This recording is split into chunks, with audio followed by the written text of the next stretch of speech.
ikuti bersama sambutan dari Bapak Saidul Amin selaku Direktur Eksekutif HDKS Riau. Pada Bapak Saidul Amin dipersilakan.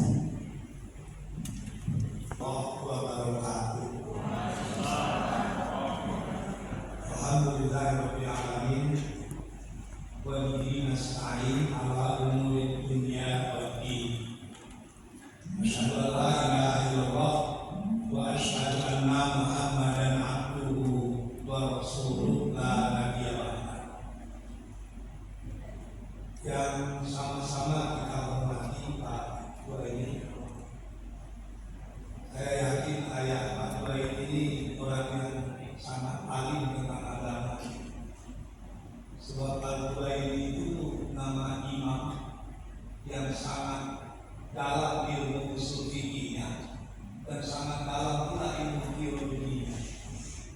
Dianggap ulama yang menyatukan antara Mu'tazilah dan Ahlus Sunnah. Mudah-mudahan dia juga bisa menyatukan segala yang berbeda yang ada di Indonesia. Gubernur Riau dalam hal ini diwakili oleh para dinas pendapatan daerah Pak Riau Lagi yang sudah berkenan hadir di tengah-tengah kita nanti membuka acara ini dan yang paling penting mensponsori acara ini. Semoga apa yang beliau lakukan akan dibalasi oleh Allah dengan balasan yang sebaik-baiknya.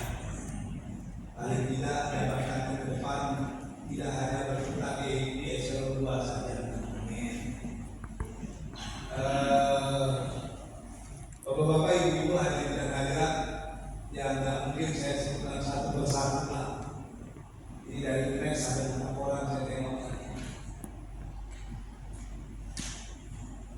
Hari ini kita bingung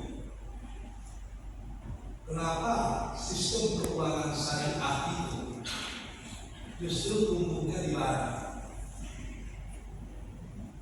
Menurut Malaysia Islamic Finance tahun 2023 dan 2024 itu keuangan syariah di dunia akan tumbuh sampai 10%. Itu luar biasa. Sebelumnya hanya 5-6 begitu. Yang paling hebat lagi, per Agustus kemarin, Putin yang notabene-nya dulu pimpinan di negara komunis Soviet yang sekarang kembali menjadi Rusia, itu mendeklarasikan berdirinya bank syariah di Moskow. Jadi negara komunis yang sekarang berubah menjadi kapitalis, pemimpinnya itu mendeklarasikan per Agustus yang lalu bahwa Moskow akan berdiri Islamic Banking. Apakah ini Putin ingin mengalihkan yuk pusat dari ekonomi dan keuangan syariah dari Inggris ke Rusia atau tapi di Inggris sendiri luar biasa hebatnya. Sampai tahun 2021 ada 22 institusi keuangan syariah yang berpusat di Inggris. Lalu bagaimana dengan kita Indonesia? Alhamdulillah, kalau bicara tentang IKFS, beberapa koperasi syariah seperti yang di Sidogiri, yang di Bogor, itu masuk 10 besar koperasi terbaik di Indonesia. Itu Mas Asep lebih tahu lah tentang yang di Bogor daripada saya. Saya baca di website koperasi Indonesia. Tapi yang jadi masalah, kenapa tidak ada satupun koperasi syariah yang masuk menjadi koperasi terbaik di dunia? Masih negara-negara barat yang pegang. Paling Jepang yang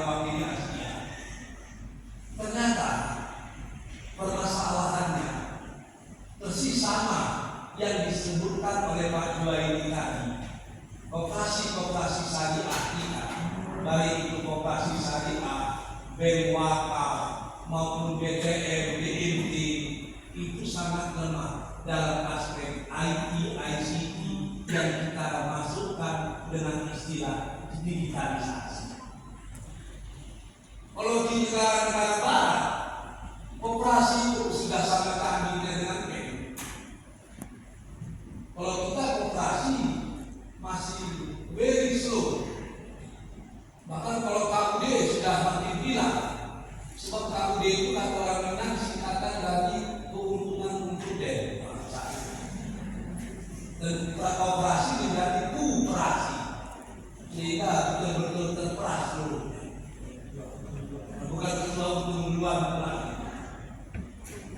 Jadi kita harapkan dengan adanya semacam digitalisasi koperasi-koperasi yang berbasis syariah ini, ke depan IKMS itu menjadi pilar pembangunan yang diperhitungkan dalam logika Islamic Finance, tidak saja di Indonesia, dan seperti Republika beberapa hari yang lalu, bahwasanya koperasi-koperasi syariah harus didorong untuk menjadi koperasi terdepan, bukan hanya di Indonesia, tapi di seluruh dunia. Cuma Pak Dua ini, digitalisasi ini jangan setengah-setengah. Yang bahaya, kita digitalisasi, tapi basis daripada internet kita masih jauh, masih Google dan lain sebagainya. Ini bahaya. Dan ini yang terjadi di BSI kemarin. BSI sudah bermain digital, ternyata ilmu digital ini masih dipegang orang. Maka ke depan kita juga perlu memiliki Yahoo Syariah, Google Syariah, agar kita mandiri. Kalau tidak bahaya. Ada seorang jenderal cerita dengan saya. Kita pernah mengadakan semacam simulasi berperang melawan Singapura. Begitu diumumkan berperang, semua sistem internet, sistem komunikasi putus. Kita tidak bisa bikin apa-apa. Begitu sadisnya. Andai kata IT dan ICT itu masih dimiliki orang lain. Handphone tidak bisa bekerja. Kan nggak mungkin kita pakai samping kursi lagi. Tidak terjadi. Maka ke depan memang step by step. Sebab kata orang, langkah yang ke-1 pun tetap mulai dari langkah yang pertama. Suatu hari saya berkunjung ke Cina. Ada melihat komunitas Muslim di Kunming. Saya terkejut ketika akses internet bisa, tapi kita tidak bisa buat apa, karena akses internetnya semuanya menggunakan huruf Cina. Akhirnya ya kita lebih banyak berpikir daripada pegang handphone, karena tidak bisa buat apa. Ternyata Cina itu salah satu kelebihannya, dia punya sistem ICT tersendiri, informasi tersendiri, sehingga tidak tergantung pada milik barang hari. Jadi digitalisasi itu suatu keniscayaan, tapi menguasai sistem digital sampai ke akar umbinya ini juga sangat penting. Kalau tidak, apa yang terjadi di Beliau Syariah pernah terjadi. Sistem kita goyah, di BSI yang hampir seminggu, sistem kita goyah, itu akan tetap berulang. Tapi internet itu dibagi-bagi. Masalah Pak Dua ini memperkuat akar umbi perekonomian kita, sehingga koperasi syariah di desa-desa dan di tempat-tempat lain itu pokok. Kalau sudah pokok, insya Allah ini akan memberikan arti yang luar biasa, sehingga tujuan dari internet itu akan tercapai, bahwa kita ada untuk memperkokoh ekonomi bangsa. Next dari umat untuk bangsa. Saya hanya berharap dan berdoa kepada semua peserta, tolong ikuti acara ini dengan seksama. Sebab acara ini akan memiliki arti yang luar biasa. Semoga Allah Subhanahu wa taala akan senantiasa melindungi kita semua. Wabillahi taufiq wal hidayah. Assalamualaikum warahmatullahi wabarakatuh.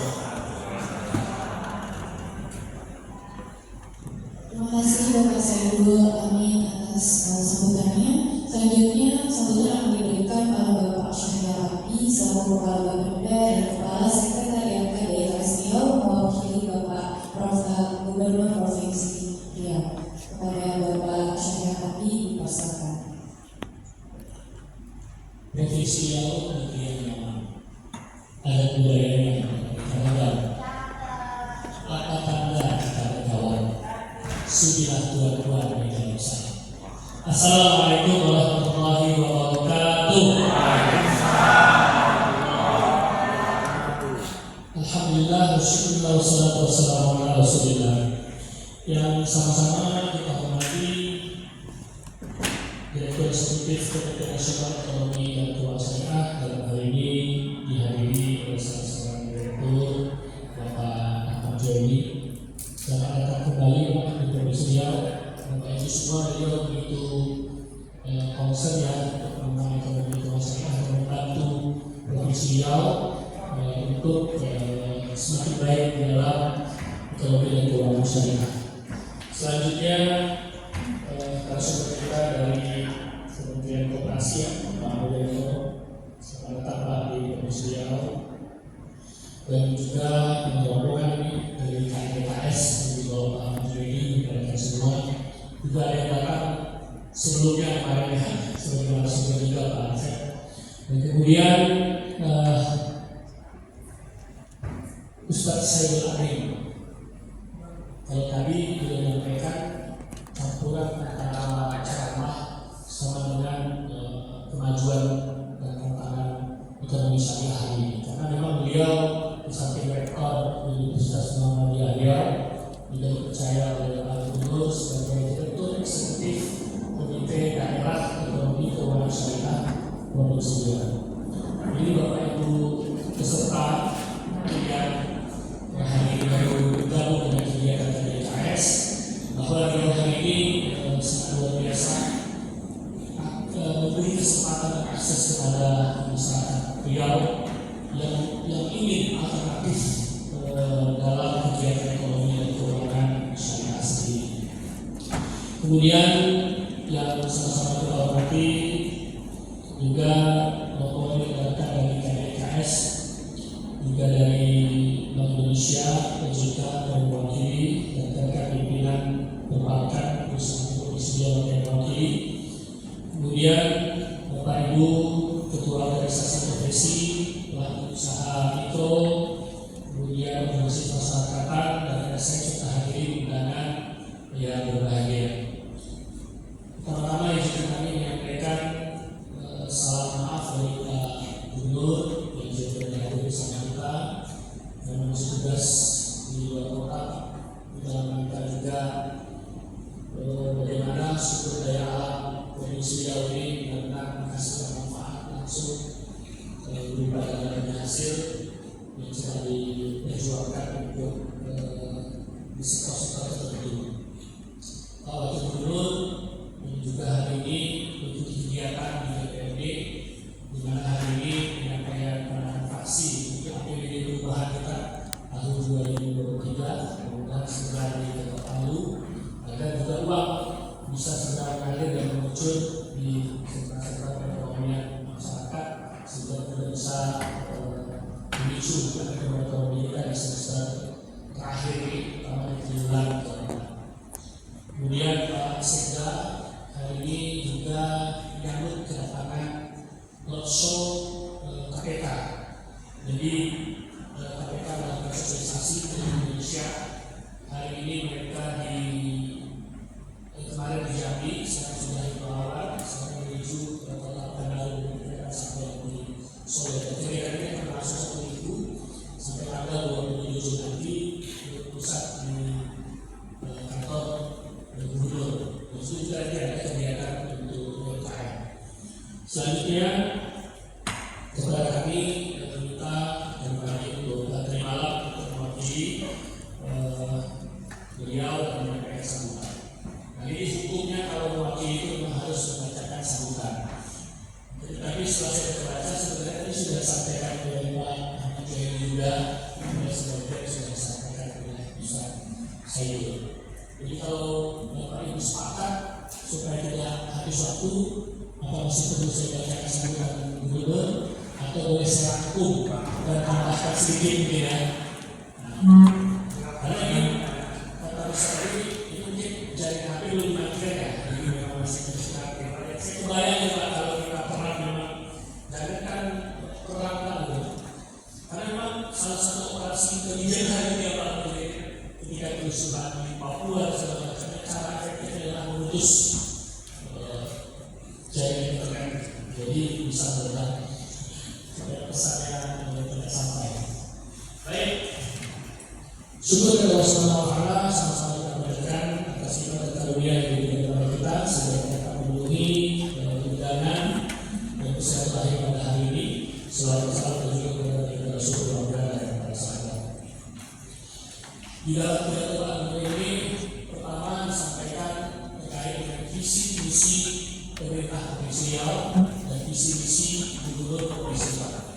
Salah satu yang terkait dengan kegiatan kita hari ini adalah terwujudnya wilayah budaya saing, sejahtera, bermartabat dan unggul di Indonesia yang kita kenal dengan Riau Bersatu.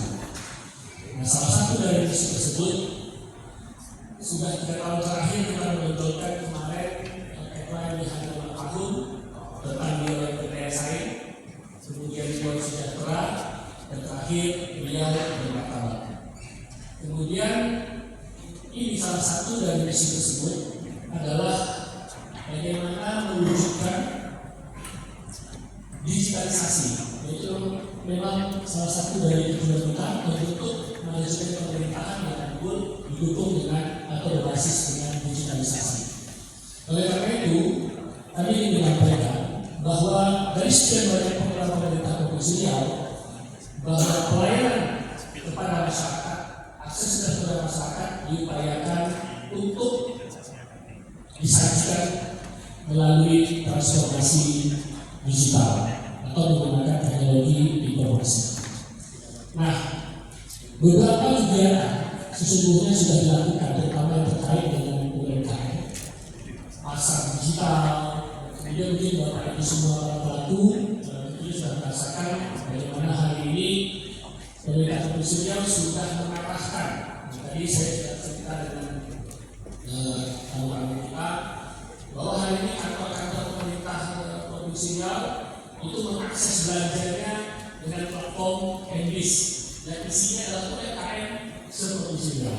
Jadi beli snack, beli gorengan, beli makanan, kebutuhan untuk hari-hari di seluruh kantor hari ini langsung mengakses, dan akses tersebut disediakan bagi seluruh pelaku UMKM kita untuk masuk ke platform tersebut, sehingga apapun yang dijual di sana dan menjadi kebutuhan dari kantor-kantor pemerintah hari ini bisa diakses. Nah, termasuk juga kebutuhan untuk pembangunan infrastruktur.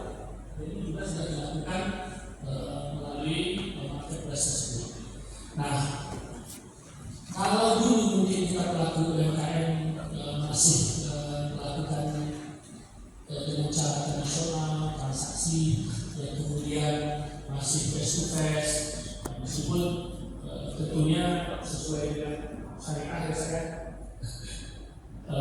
masih ada perbedaan pendapat, tapi dunia hari ini dan di belahan dunia lain yang negara-negara sektor sendiri juga sudah melakukan. Tentunya ini tidak bertentangan dengan hukum kita, ada hal-hal yang harus disesuaikan. Oleh karena itu kami meyakini pemerintah Provinsi Riau melalui kebijakan dari Gubernur Riau, termasuk hari ini di 1 tahun terakhir kita diperintahkan untuk membuat platform pembayaran secara digital dan kemudian memungkinkan untuk seluruh perputaran uang di Provinsi Riau ini benar-benar termanfaatkan atau bermanfaat untuk masyarakat Provinsi Riau. Jadi uangnya tidak kemana-mana, tidak keluar dari Provinsi Riau. Alhamdulillah dari Bank Indonesia yang memberikan kemarin sudah mendorong ini, dan kemudian karena kita berada di kantor Bapeda hari ini yang sama-sama kita ketahui juga melayani pembayaran pajak kendaraan motor. Nah, hari ini kami juga sudah mengarahkan bahwa kalau yang kemarin masih transaksi juga tunai harus datang Nah, hari ini kita sudah siapkan inovasi-inovasi juga untuk dilakukan secara pembayaran elektronik. Jadi Bapak Ibu sekarang sudah bisa melakukan pembayaran pajak kendaraan motor dengan menggunakan QRIS atau mesin emisi. Ini sudah kita sampaikan kemarin Samsat Rescue yang pembayarannya secara digital. Jadi kami punya di sini ibu-ibu tak perlu lagi bersolek, bermakeup. Hanya itu biaya ya, hanya untuk bayar pajak datang ke kaunter Samsat dulu. Jadi ibu-ibu lagi pakai daster pun besok sudah bisa bayar pajak. Lagi goreng sambal lado pun sudah bisa bayar pajak hari ini. Atau lagi ke pasar kaget pun sudah bisa bayar pajak hari ini. Jadi itu berkembang. Karena kami menyadari bahwa yang bisa bertahan bukan orang yang kuat, bukan orang yang pintar, tapi orang yang bisa menyesuaikan dengan perkembangan situasi yang ada di sekitar.